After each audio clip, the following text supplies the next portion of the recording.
Hi friends, ఈరోజు ఒక good behaviour గురించి తెలుసుకుందామండి.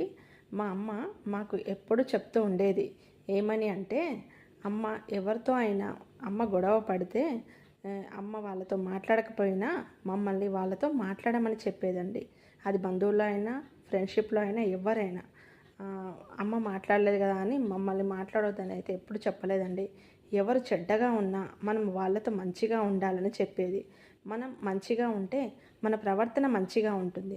మనం తప్పు చేయకపోతే ఎవరికీ భయపడవద్దని ఎప్పుడు చెప్పేదండి. ఇప్పుడు కూడా చెప్తూ ఉంటుంది స్టిల్. ఒకవేళ మనతో తెలిసి తెలియక తప్పు జరిగిందనుకోండి, అప్పుడు మనం వెంటనే వాళ్ళని క్షమాపణ కోరాలండి. అప్పుడు మన వాల్యూ అనేది పెరిగిపోతుంది. తప్పు చేసి కూడా వాదించొద్దండి. నేను ఎప్పుడైనా కానీ తప్పు చేస్తే ఇది నా తప్పు అయిందని ఒప్పుకుంటానని ఎప్పుడైనా చేయకపోతే మాత్రం అది